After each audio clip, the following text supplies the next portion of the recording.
صلی علی رسوله الكریم اما بعد فقد قال الله سبحانه وتعالى في القرآن المجيد والفرقان الحميد فأعوذ بالله من الشيطان الرجيم بسم الله الرحمن الرحيم لن تنالوا البر حتى تنفقوا مما تحبون وقال تبارك وتعالى فصل لربك وانحر صدق الله العظيم سبحان ربك رب العزة عما يصفون وسلام على المرسلين والحمد لله رب العالمين اللهم صل على سيدنا محمد وعلى آل سيدنا محمد وبارك وسلم۔ عزیزان گرامی، واجب القدر بزرگوں اور میرے دینی اور ایمانی بھائیوں، السلام علیکم ورحمۃ اللہ وبرکاتہ۔ میرے عزیزوں اور بزرگوں، دنیا کا نظام جن الہی قوانین پر ہے، ان میں قانون یہ بھی ہے کہ ہر چیز کو اس کے کمال درجے تک پہنچایا جائے، اور کوئی بھی چیز کمال درجے تک بغیر قربانی کے نہیں پہنچتی۔ درجہ کمال حاصل کرنے کے لیے قربانی دینی پڑتی ہے، اور قربانی کے بعد ہی وہ مقام اور وہ درجہ نصیب ہوتا ہے۔ مثال کے طور پر انسان کی زندگی میں پانی کا ایک بنیادی رول ہے، اور انسانی زندگی کو آباد رکھنے کے لیے پانی ایک لازمی جز ہے۔ اللہ تعالیٰ نے پانی کا جو نظام بنایا یا اس کو جو اللہ تعالیٰ نے اپنی قدرت سے جس طریقہ کار پر بنایا، اس میں ہم دیکھتے ہیں کہ پہلے بخارات ہوتے ہیں، یعنی بھاپ کے ذریعے سے، اور پھر ان بخارات کو اپنی بہت ساری آزادی سے قربانی دینی پڑتی ہے، اپنی ہوائیت سے، اپنے مادے سے، اور پھر شدید گرمی کے بعد وہ بخارات اور وہ بھاپ پانی کے قطروں میں منتقل ہوتی ہے۔ ایسے ہی ایک مثال اور آپ سمجھیے کہ پانی کو برف تک پر پہنچنے کے لیے، برف بننے کے لیے اپنی بہت سی آبائی صفات کو قربان کرنا پڑتا ہے، تب کہیں جا کر پانی برف بنتا ہے، اور پھر اس میں پتھر کی طرح سختی آتی ہے، مضبوطی آتی ہے، اور شیشے کی طرح وہ چمکتا ہے اور صفائی پیدا ہوتی ہے، اور پھر وہ انسان کے لیے ٹھنڈک بنتا ہے۔ ایسے ہی ایک اناج کا دانہ وہ بورے میں رکھا ہوا ہے، اس کے ذریعے سے اور دانوں کو وجود میں لانے کے لیے پہلے اس دانے کو خاک میں ملنا پڑتا ہے۔ اپنی آسائش کو، اپنی آسانیوں کو، اپنی سہولتوں کو قربان کر کے وہ اناج کا دانہ زمین کی چھاتی کو پھاڑ کر خاک میں اس کو ملایا جاتا ہے، ختم۔ کہاں تو وہ ایک گودام کے اندر ایک بورے میں حفاظت کے ساتھ رکھا ہوا تھا کہ اس کی پانی سے بھی حفاظت کی جا رہی تھی، اور نقصان پہنچانے والے یا ضائع کر دینے والے کیڑوں سے بھی اس کو بچایا جا رہا تھا، یا اس کو غذا کے طور پر کھا جانے والے جانوروں سے بھی اس کی حفاظت کی جا رہی تھی۔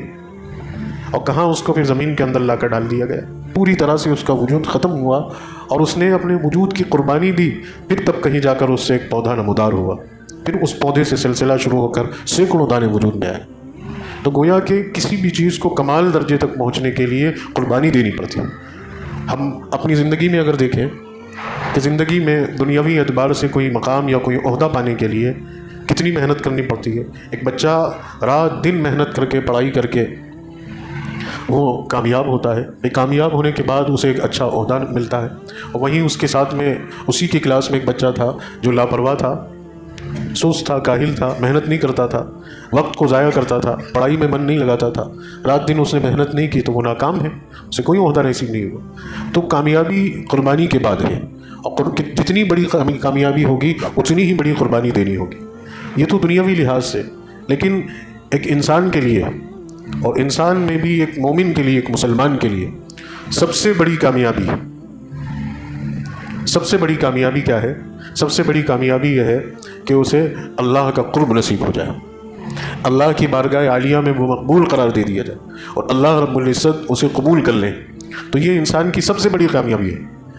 اب یہ کامیابی بھی اتنی آسان تو نہیں ہوگی، اس کے لیے بھی قربانی میسر ہے، اور قربانی دینی پڑے گی، اور جو جس درجے کی قربانی دے گا اسے اتنی بڑی کامیابی ملے گی، اور اس درجے کا اسے اللہ کا قرب نصیب ہو۔ تو قربانی کا جو فلسفہ ہے، قربانی کی جو حکمت ہے، وہ در حقیقت یہ ہے، اگر اس لفظ پر ہم غور کریں کہ یہ قربانی جو بنا ہے قرب سے، جس کے معنی ہوتے ہیں قریب ہو جانے کے، کہ انسان قربانی دے کے قریب ہوتا ہے۔ ہم نہیں دیکھتے کہ جو ہمارے لیے جتنی قربانی دیتا ہے وہ ہمارا اتنا عزیز ہو جاتا ہے، اتنا وہ قریب تر ہو جاتا ہے۔ بعض دفعہ اپنے لوگ، اپنا خون، اپنے سگے آزمائش کے موقع پر، مشکل گھڑی میں، پریشانی کے وقت وہ ساتھ چھوڑ جاتے ہیں، ساتھ نہیں دیتے، لیکن کوئی ایک دوست ہے، کوئی پرایا، وہ ایسے موقع پر قربانی دے کر ساتھ کھڑا رہتا ہے، تو پھر انسان اسے اپنوں سے بھی قریب سمجھتا ہے اور بنا لیتا ہے کہ اس نے فلاں موقع پر فلاں وقت پر میرے لیے قربانی دی تھی، یہ میرا عزیز ہے۔ تو ایک انسان کا مقدر اور اس کی سب سے بڑی کامیابی یہ ہے کہ اسے اللہ کا قرب نصیب ہو جائے، اور اس قرب کو حاصل کرنے کے لیے قربانی دینی پڑتی ہے۔ تو قربانی کا فلسفہ یہی ہے کہ قربانی کے ذریعے انسان کامیاب ہوتا ہے اور اللہ کا قرب اسے نصیب ہوتا ہے۔ اب یہ جو واقعہ قربانی ہے، اس کے پیچھے بھی حکمت یہی ہے، اور اس کے پیچھے بھی فلسفہ یہی ہے کہ حضرت ابراہیم علیہ السلام کی زندگی ہم اٹھا کر دیکھیں کہ آپ کی پوری زندگی شروع سے لے کے آخر تک، اول تا آخر تک ایسی رہی ہے کہ جس میں الگ الگ مقامات پر، الگ الگ موقعوں پر اللہ تعالیٰ نے حضرت ابراہیم سے قربانی مانگی، اور حضرت ابراہیم علیہ السلام قربانی کے ان معاملات میں اور ان مواقع میں کامیاب ہوتے چلے گئے، تو اللہ کا قرب نصیب ہوتا چلا گیا، اللہ کیا قرب نصیب ہوتا چلا گیا۔ تو یہ قربانی ہمیں یہی سکھاتی ہے کہ اس کے ذریعے سے رفع درجات ہیں، اللہ کا قرب نصیب ہوگا۔ تو ایک قربانی تو یہ ہے کہ ہم سال میں ایک دفعہ بقرعید کے موقع پر اپنے خون پسینے سے کمائے ہوئے مال کو خرچ کر کے ایک جانور خریدتے ہیں اور اس کو اللہ کے لیے ذبح کرتے ہیں، اس کو اللہ کے لیے قربان کرتے ہیں۔ ایک قربانی یہ ہے، اور ایک اور قربانی جو ہمیشہ ہر انسان کے ساتھ ہے اور اسے ہر موقع پر، ہر وقت اس کے لیے تیار رہنا چاہیے۔ یہ قربانی تو سال میں ایک دفعہ ہے، اور ان لوگوں پر ہے کہ جو صاحب نصاب ہیں، صاحب حیثیت ہیں، لیکن جو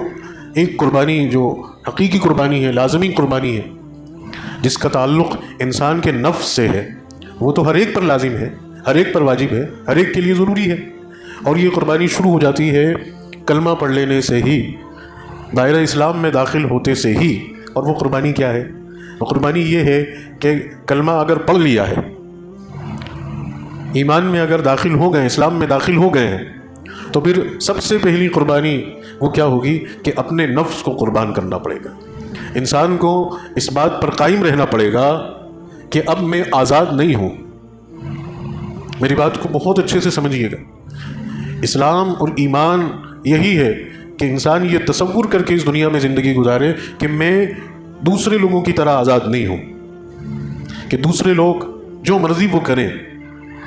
میں آزاد نہیں ہوں، میں پابند ہوں۔ کس چیز کا؟ شریعت کا اور سنت کا، اللہ کے احکامات کا اور نبی کریم صلی اللہ علیہ وسلم کے طریقوں کا۔ اب میں ایسا آزاد نہیں ہوں کہ میں جو مرضی وہ کروں، جیسا میں چاہوں ویسا کھاؤں، جیسا میں چاہوں ویسا میں پہنوں، جیسے عام لوگوں کے، دیگر لوگوں کے شب و روز ہوتے ہیں ویسے میں رہوں، جیسا دنیا کاروبار کرتی ہے جھوٹ پر، دغا بازی پر، فریب کاری پر، مکاری پر، میں بھی آزاد ہوں، میں بھی ویسا نہیں۔ ہم پابند ہیں، ہم اگر مسلمان ہیں تو ہم پابند ہیں اللہ کے حکم کے اور رسول اللہ کے طریقے کے۔ یہ نفس کو اس چیز کا پابند بنانا اور اپنے نفس کو یہاں لا کر قربان کرنا کہ تو چاہے کچھ بھی سوچے، تو چاہے کچھ بھی مانگے، تو چاہے کچھ بھی چاہے، لیکن میں تجھے اللہ کے حکم پر قربان کروں۔ اصل یہ فلسفہ ہے۔ ایک مسلمان بقرعید کے موقع پر ہاتھ میں چھری لے کر جانور کے گلے پر چھری چلا کر اسے ذبح کر کے اللہ کے لیے قربان تو کر دیتا ہے، لیکن وہی مسلمان ایک طرف اپنے نفس کو آزاد چھوڑ دیتا ہے کہ اس کا نفس اتنا آزاد ہے، اتنا آزاد ہے کہ وہ شریعت کو اور سنت کو ترک کرتا ہے۔ تو پھر وہ قربانی، جانور کی قربانی کس کام کی؟ اور جانور کی قربانی تو تبھی مقبول ہوگی کہ اس جانور کی قربانی کے ساتھ انسان اپنے نفس کو اور اپنے آوارہ اور اپنے عیار اور اپنے نافرمان نفس کو قربان کر کے اس بات کا پابند بنا لے کہ میں اللہ کے احکامات اور رسول اللہ صلی اللہ علیہ وسلم کے طریقہ کار کا تابعدار ہوں۔ یہی تو حضرت ابراہیم علیہ السلام نے دکھایا اور سکھایا تھا۔ حضرت ابراہیم علیہ السلام سے اللہ تبارک و تعالیٰ نے کیا چاہا تھا؟ بیٹا نہیں چاہتے تھے اللہ، ہرگز اللہ نہیں چاہتے تھے کہ ابراہیم اپنے لخت جگر کے گلے پر چھری پھیر کر اس کو ذبح کر دے۔ حضرت ابراہیم کے اس واقعے کے ذریعے اللہ یہ سبق دینا چاہتے تھے کہ دیکھو یہ میرا خلیل ہے، یہ میرا دوست ہے، یہ میرا محبوب ہے، میری ایک پکار پر، میرے ایک اشارے پر، میرے ایک حکم پر اپنی محبوب سے محبوب چیز کو، اپنی اولاد کو میرے حکم پر لے کر آ گیا ہے، اور اس اخلاص کے ساتھ لے کر آیا ہے، اس نیک نیتی کے ساتھ لے کر آیا ہے، اس خلوص کے ساتھ لے کر آیا ہے، اور میری رضا کو حاصل کرنے کے لیے لے کر آیا ہے کہ بچے کی ماں تک کو نہیں بتایا، اپنی بیوی تک کو نہیں بتایا ہے کہ آپ ننھے اسماعیل کو کہاں لے کر جا رہے ہیں، صرف اتنا حکم دیا ہے کہ آج میرے بیٹے کو تیار کر دو، اسے سنوار دو، جوڑوں میں سے بہترین جوڑا زیبتن کر دو، میں ایک ضروری کام کے لیے اپنے بیٹے کو لے جانے جا رہا ہوں، بیوی تک کو نہیں بتا رہے۔ اما ہاجرہ نے حضرت اسماعیل علیہ السلام کو تیار کیا، بہترین جوڑا زیبتن کیا، اور ادھر باپ بیٹے سے کہہ چکے ہیں، اس بیٹے کا بھی اخلاص دیکھیے، اور ان کا بھی اللہ کی راہ میں قربان ہو جانے کا جذبہ دیکھیے کہ ایک ننھی سی جان ہے، ایک کمسن بچہ ہے کہ جس سے خود باپ کہہ رہا ہے کہ بیٹا میں نے یہ خواب دیکھا ہے، اور اس بیٹے کے اس الفاظ کو، اس جذبے کو قرآن میں اللہ نے نقل کیا ہے کہ جو اپنے باپ سے کہتا ہے کہ ستجدنی انشاءاللہ من الصابرین، کہ ابا دیر نہ کیجئے، آپ اپنے خواب کو شرمندہ تعبیر کیجئے، آپ اپنے خواب پر کھرے اتر کر دکھائیے اور آپ مجھے صابرین میں سے پائیے۔ میں ذرا بھی آپ کی مخالفت نہیں کروں گا، میں آپ کے سامنے نہ ناراضگی کا اظہار کروں گا، چلیے۔ دونوں باپ بیٹے چل دیے قربان گاہ کی طرف۔ مقصود تھا اللہ کو کہ انسان تو اس واقعے سے، اور بالخصوص مسلمان تو اس واقعے سے یہ سبق حاصل کر کہ جس طرح میرے ابراہیم نے اپنے لختے جگر کو، اپنی سب سے پسندیدہ چیز کو اور اپنی اولاد کو میرے ایک حکم پر، ایک اشارے پر قربان گاہ پہ لا کر کھڑا کر دیا، اور صرف قربان گاہ پر نہیں لے کر آئے، اللہ نے اس واقعے کو کس انتہا تک پہنچایا کہ حضرت ابراہیم علیہ السلام گھر سے نکلے اور مقام مینا پر آ کر، مینا کی اس وادی میں آ کر حضرت اسماعیل علیہ السلام کو لے کر پہنچے، اور راستے میں رکاوٹیں بھی آئیں۔ جب آپ کو منزل تک پہنچنا ہوتا ہے یا آپ اپنی منزل کی طرف نکل پڑتے ہیں تو بہت ساری مشکلات کا سامنا کرنا، بہت ساری تکلیفیں برداشت کرنی پڑتی، ایسے بھی حالات آتے ہیں کہ انسان ٹوٹ جاتا ہے،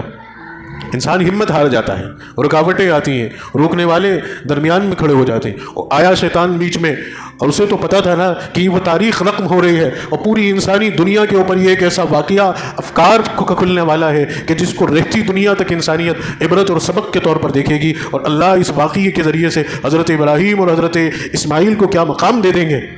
اور انہی کی نسبت سے ان کے بعد آنے والے لوگ جو ہیں، جو ان کے طریقے پر چلیں گے، ان کو کیا مرتبہ حاصل ہو۔ اس نے روکا، آیا حضرت ابراہیم کے پاس۔ حضرت ابراہیم تو ابراہیم تھے،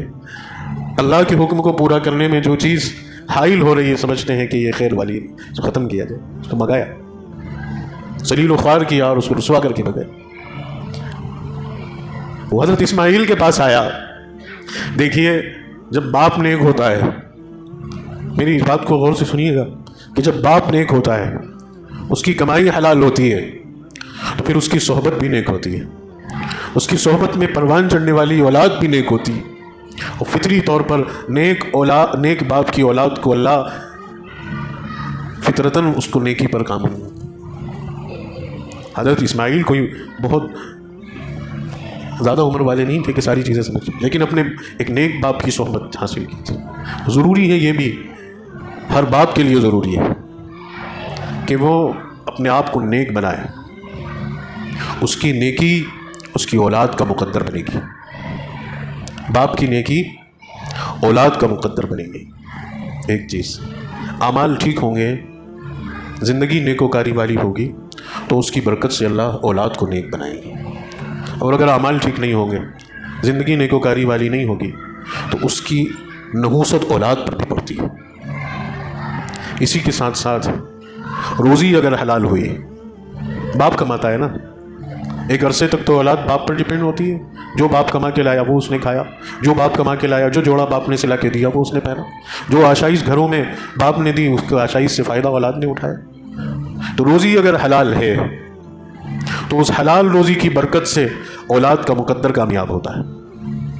اور اگر روزی، اللہ معاف کرے، اللہ خیر فرمائے، اگر روزی حرام ہے تو اس کی نحوست سے اولاد کا مقدر برباد ہو جاتا ہے۔ ہمارے حضرت کہتے ہیں کہ نیک لوگوں کی اولاد کو اللہ ضائع نہیں کرتے، نیک بنو، اولاد کی بہتری چاہتے ہو تو نیک بنو، وراثت میں اپنے بچوں کے لیے اپنی نیکیوں بھری زندگی چھوڑ کے جاؤ۔ تمہارے بچے دنیا کے اندر خوشحال زندگی تمہاری دولت سے یا تمہاری جائیداد سے نہیں جیتے، تمہاری نیکوکاری والی زندگی سے جیتے ہیں۔ دیکھ لو سینکڑوں لوگ ایسے مل جائیں گے جنہوں نے اپنے پیچھے کروڑوں چھوڑے، اربوں کی جائیداد چھوڑی، لیکن وہ ساری غلط طریقے سے کمائی ہوئی تھی اور اولاد پریشان ہو رہی، ذلیل و خوار ہو رہی۔ اور وہ نیک لوگ جنہوں نے سادہ زندگی گزاری، بچوں کو کوئی خاموش کرا دے اوپر، انہوں نے سادہ زندگی گزاری، نیکوکاری والی زندگی گزاری، اور ان کی اولاد خوشحال زندگی گزار رہی ہے، کامیاب زندگی گزار رہی ہے۔ تو میں عرض یہ کر رہا تھا کہ حضرت ابراہیم علیہ السلام، آپ کی صحبت، آپ کی نسبت، آپ کی قربت، جس کا اثر حضرت اسماعیل علیہ السلام پر کم سن عمر میں ننھی سی جان شیطان آیا، حضرت اسماعیل نے بھی للکار کر اور دھتکار کر بگایا، نہیں تو ہمارا خیر خواہ نہیں ہے۔ اب اگلا بار اس نے کہاں کیا؟ حضرت ابراہیم کو بھی نہیں روک سکا، ننھے اسماعیل کو بھی نہیں روک سکا علیہ السلام، اگلا بار اس نے حضرت ہاجرہ پہ کیا، بیوی کے پاس آیا۔ کتنی زبردست حکمتیں ہیں، اور حضرت ابراہیم کی زندگی کتنی خوبصورت ہے، ہماری پوری دنیاوی زندگی کو سمیٹ دیا اللہ نے اس میں۔ اب آپ دیکھیے کہ ایک شوہر نیک ہے، ایماندار ہے، دیندار ہے، تو اس کی نیکی کا، اس کی ایمانداری کا، اس کی دینداری کا، اس کے تقوی اور اس کی پرہیزگاری کا اور اس کی حلال روزی کا اثر اس کی بیوی پر بھی پڑتا ہے۔ حضرت ہاجرہ تو نبی نہیں تھی نا، لیکن حضرت ابراہیم علیہ السلام کی قربت، آپ کی نسبت، آپ کی صحبت، آپ کا گھرانہ نصیب ہوا تو بیوی بھی کمال درجے کو۔ تو شوہر اگر نیک ہوتا ہے، متقی پرہیزگار ہوتا ہے، تو اس کے تقوی، اس کی پرہیزگاری، اس کی نیک نیتی، اس کے خلوص، اس کی دینداری کا اثر پورے گھرانے پر پڑتا، اس کی بیوی پر بھی پڑتا۔ ہم میں سے ہر ایک چاہتا ہے کہ بیوی بڑی نیک ہو، یا نیک ملے، یا فرمانبردار ہو جائے، حکم کی تابعداری کرنے والی بن جائے، بڑی دیندار بن جائے۔ اس کے لیے پہلے آپ کو بننا پڑے گا۔ بغیر آپ کے دیندار بنے آپ چاہیں کہ بیوی آپ کی دیندار ہو جائے، اور اس کی کوکھ سے، اس کے پیٹ سے دیندار بچے پیدا ہو نہیں ہو سکتا۔ تو شیطان آیا اماں ہاجرہ کے پاس، اور اس نے حضرت ہاجرہ علیہ السلام کے سامنے رونا رویا، تو اماں نے بھی دھتکار کر، پتھر مار کر، پتھر اٹھا کر اسے ذلیل کر کے بگایا، نہیں مردود ہے تو۔ ان تینوں کا یہ عمل اللہ کو اتنا پسند آ گیا، اتنا پسند آ گیا کہ انہی مقامات پر اللہ نے شیطان کے ان ہم عصر مناروں کو بنایا اور کہا حاجیوں سے کہ حج پہ آؤ، تو جس طرح میرے خلیل نے اور میرے ذبیح اسماعیل نے اور حضرت ابراہیم کی بیوی حضرت ہاجرہ نے شیطان کو ذلیل اور خوار کیا تھا اور رسوا کر کے کنکری مار کر دھتکار کر بگایا، تمہیں بھی کنکریاں مارنی پڑے گی۔ یہ حج کی ترتیبات میں اعمال میں ان عملوں کو شریک کر دیا۔ اب ذلیل و خوار کر کے نامراد ہو کے بھاگا، پوری کائنات حیران ہے، آسمان لرز رہا ہے، زمین کپ کپا رہی ہے، فضائیں تھم گئی، فرشتے چیخ پڑے کہ یہ کیا ہونے والا ہے، اللہ کو کیا مقصود ہے، اللہ کیا چاہتے ہیں۔ کہ آج ابراہیم جو آگ میں پھینکے گئے خوشی خوشی چھلانگ لگا گئے، جو گھر سے نکالے گئے خوشی خوشی گھر سے نکل پڑے، باپ نے دھکے مار کے نکالا اللہ کے لیے نکل پڑے، بیوی بچوں کو بیابان میں چھوڑنے کا موقع آیا چھوڑ کر آگے بڑھ گئے، اب اولاد کے کیا گلے پہ چھری چلائیں گے، سہم گئی فضائیں، لرز پڑی زمین، آسمان کپ کپا اٹھا، لیکن وہ جذبہ ابراہیمی تھا، وہ اللہ کے حکم کو پورا کرنے کا شوق اور ولولہ تھا، اور اللہ کی محبت میں ڈوبا ہوا وہ حضرت ابراہیم کا جذبہ تھا کہ جس میں حضرت ابراہیم علیہ السلام نے چھری ہاتھ میں لی اور بیٹے کو زمین پر بٹھایا۔ وہ بیٹا بھی وہ کمال درجے کا تھا، اس باپ کی اولاد تھا کہ جس نے کبھی اللہ کے حکم کو بجا لانے میں تاخیر نہیں کی، اپنے ابا سے کہنے لگے ابا جان میرے ہاتھ پیر باندھ دیجئے، کہ ایسا نہ ہو کہ میرے گلے پر آپ چھری چلائیں اور میں تڑپوں اور میری تڑپ سے آپ رک جائیں، میرے ہاتھ پیر باندھ دیجئے اور میرے سر کو زمین کی طرف رکھیے گا کہ کہیں ایسا نہ ہو کہ آپ کی آنکھیں میری آنکھوں سے مل جائیں اور میری آنکھوں میں آنسو کو دیکھ کر آپ تاخیر کر جائیں، میں یہ نہیں چاہتا کہ لمحہ برابر بھی آپ میرے گلے پر چھری چلانے میں تاخیر کریں، اور میرے سر کے بال کو پکڑیے گا، میری کمر پر گھٹنا رکھیے گا اور چھری کو تیز کر لیجیے گا اور پھر جلد از جلد اللہ کے حکم کو پورا کر دیجیے گا، آپ مجھے صابرین میں سے پائیں۔ اور نصیحت کی ہے کہ آپ سے ایک التجا کرتا ہوں کہ میرے خون میں رگے ہوئے کرتے کو میری ماں کو مت دکھانا، کہیں ایسا نہ ہو کہ میرا وہ خون میں رگا ہوا کرتا میری ماں دیکھ لے اور وہ یہ کہہ پڑے کہ اللہ تو نے یہ کیا لے لیا۔ وہ گھرانہ ہے، وہ قربانی کا عظیم واقعہ ہے۔ کیا ہوا؟ لیٹ گئے، حضرت ابراہیم نے چھری ہاتھ میں لی، گلے کے قریب چھری کو رکھا اور چھری گلے پر ہے، اللہ نے پکار دی، اللہ نے حضرت ابراہیم علیہ السلام سے کہا قد صدقت الرؤیا، اے ابراہیم تم نے سچ کر دکھایا، وفدیناہ بذبح عظیم، اے ابراہیم، یہ ننھے ابراہیم کی جان کا فدیہ ہم آسمان سے اس جانور کو اتار رہے ہیں، آپ اس کو ذبح کر دیجئے۔ ہم نے صرف آپ کا جذبہ قربانی دیکھنا تھا، اسماعیل علیہ السلام کی قربانی لینا مقصود نہیں تھی۔ اور اللہ نے آگے فرمایا کہ ہم آپ کو بشارت دے رہے ہیں، آپ ہمارے لیے ایک بیٹا قربان کرنے کے لیے آ گئے تھے، اب بشارت دی کہ آپ کے یہاں ایک اور بیٹا ہوگا، اور آگے بات نہیں رکی کہ اور آگے بشارت دی کہ اس کے یہاں اولادیں ہوں گی اور اس کی اولادوں کو ہم نبی بنائیں گے۔ آئیے تو اللہ کے لیے کچھ لے کر کھڑے ہو جائیے قربان گاہ میں اللہ کے لیے۔ آپ اپنے نفس کو قربان کریں گے، وقتی طور پر ہمارا نفس ہمیں آمادہ کرتا ہے، وقتی طور پر ہمارا نفس ہم سے آزادی چاہتا ہے کہ یہ دنیا تو ان رنگ رلیوں میں ہے، لوگ مزے اڑا رہے ہیں، لوگ شراب پی رہے ہیں، لوگ جوا کھیل رہے ہیں، لوگ حرام کھا رہے ہیں، عالیشان بلڈنگیں اور محلات بنا رہے ہیں، تو کیوں نہیں کر سکتا؟ تجھے کس نے روکا ہے؟ لیکن ایک مسلمان اس کو اس کے نفس کو روکنا ہے کہ نہیں، یہ ساری چیزیں تیرے لیے حرام ہیں، یہ ساری چیزیں تیرا اللہ پسند نہیں فرماتا، تجھے ان سب چیزوں کو چھوڑنا ہے۔ تو اپنے نفس کو روکے گا اور قربان کرے گا، اللہ اس کے بدلے میں تجھے جنت دیں گے، ہمیشہ ہمیشہ کا سکون دیں گے۔ آج دو پیسے تو حرام کمائی سے کما لے گا،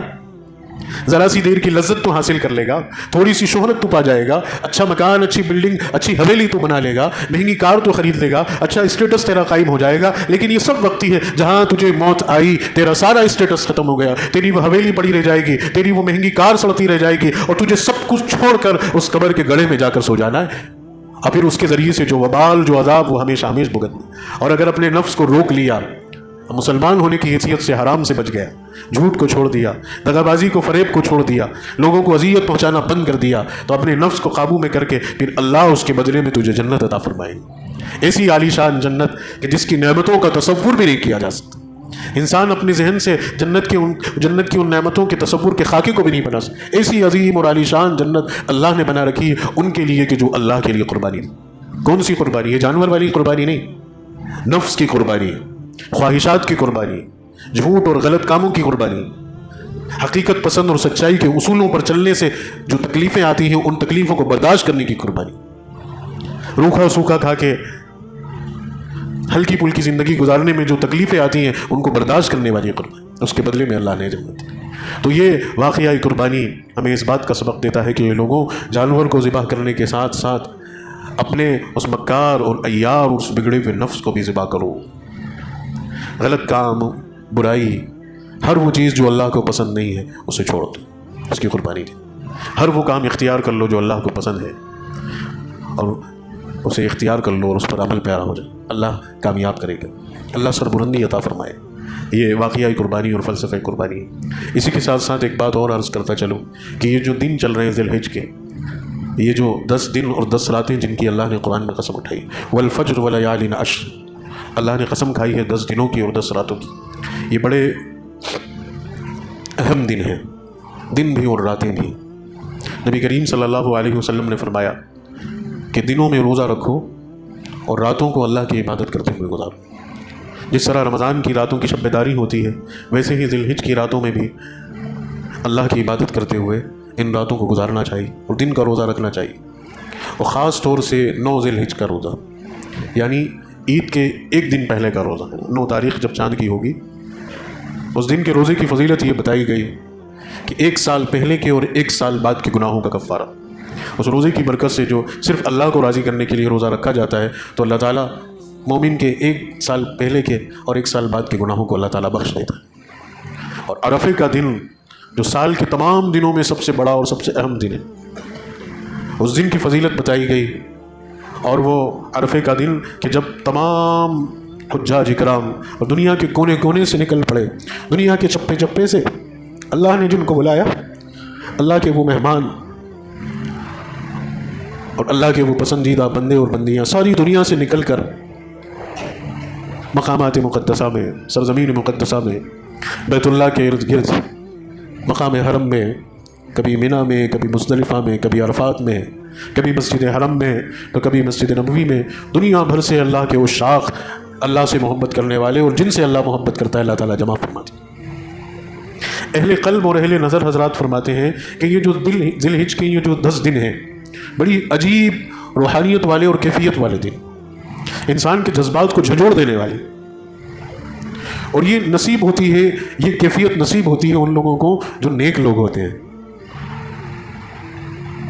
ہمارے جیسے گناہگار لوگ تو ان کے لیے تو سب برابر ہیں، لیکن جو نیک لوگ ہوتے ہیں, متقی پرہیزگار لوگ ہوتے ہیں, وہ بیان کرتے ہیں کہ بڑے عجیب دن ہے یہ, کہ جو جذبات کو جھنجھوڑ جاتے ہیں, ایموشنل کر جاتے ہیں. دل مغموم ہوتا ہے, دل بے قرار ہوتا ہے, دل تڑپتا ہے,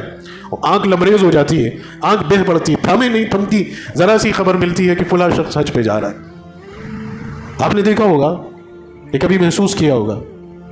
کہ بے ساختہ آنکھ رو پڑی اور دل کے اندر یہ خیالات امڑنے پڑے کہ ایک کاش میں بھی جاتا, میں بھی حج کو جاتا, کارواں حج میں میرا بھی نام شمار ہوتا اور میں بھی اللہ کے گھر پہنچتا. بڑے عجیب دن ہیں, بڑی عجیب کیفیات ہیں, اور دعا کی قبولیت کے دن ہیں. علماء کرام فرماتے ہیں کہ ان دنوں کے اندر کثرت سے دعا کرو, وہ چیزیں مانگو کہ جو لوگوں کے سامنے بیان کرنے میں جن سے شرم آتی ہے. اللہ نے اپنے خزانے کھول دیے, مانگو کیا مانگتے ہو, لو لگاؤ اللہ سے, قربت حاصل کرو, صدقہ دو. خاص طور سے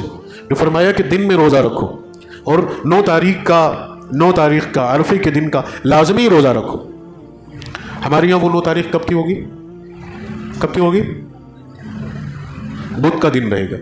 اور 27 تاریخ ہوگی. یاد رکھیے, اللہ صحت دے, آسانی دے, عافیت دے, روزہ رکھیے بدھ کے دن پہ, بہت اہم روزہ ہے. صدقہ دو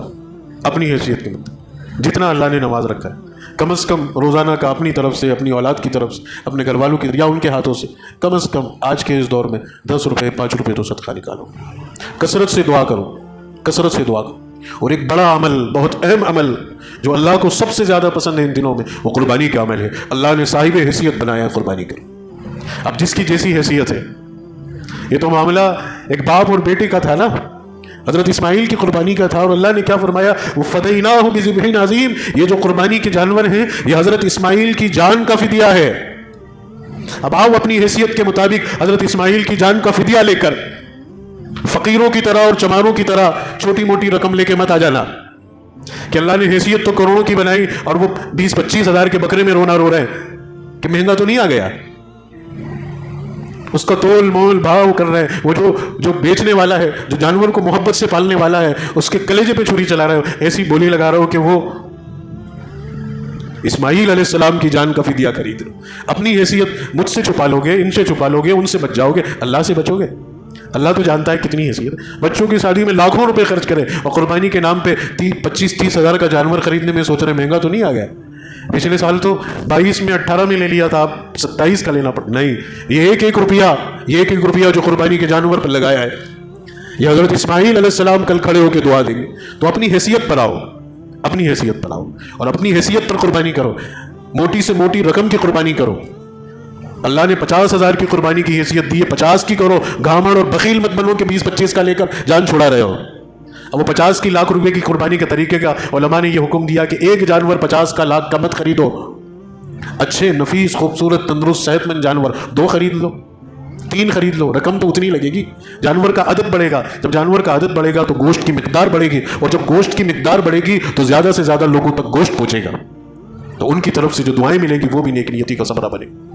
اور یہ بھی فرماتے ہیں کہ قربانی کے جانور کے بارے میں ہر ایک سے مت پوچھو تم نے لیا کہ نہیں لیا, تم نے لیا کہ نہیں لیا. کسی کو ذلیل اور رسوا مت کرو. کیا پتا اس کے یہاں حالات نہیں ہیں, کیا پتا اس کے پاس گنجائش نہیں ہے, مت پوچھو. اللہ نے پردے میں رکھا ہے, اللہ نے ڈھانک رکھا ہے, ڈھکا رہنے دو. بس فکر اس بات کی کرو کہ آپ اپنی حیثیت کی قربانی خریدیں اور قربانی کریں. اور دوسری چیز ایک اور, اپنے ارد گرد اپنے رشتہ داروں میں, اپنے محلے میں نظر ڈالو کہ کس کے یہاں قربانی نہیں ہو رہی ہے. پہلی فرصت میں اس کے یہاں قربانی کا گوشت پہنچاؤ. ایک عالم دین کہتے ہیں کہ اس اللہ نے کرم کر کے تمہاری چوکھٹ پر تمہاری حیثیت قربانی کرنے کی بنائی ہے, اللہ کے اس کرم کو تقسیم کرو اللہ کے ان بندوں پر کہ جن کی حیثیت نہیں ہے. یہ مزاج بنا لو گے, اللہ تا عمر کبھی محتاج نہیں چھوڑے گا, غربت میں نہیں ڈالے گا. اللہ اس جذبے سے ہم سب کو قربانی کرنے کی توفیق نصیب فرمائے. وآخر دعوانا ان الحمدللہ.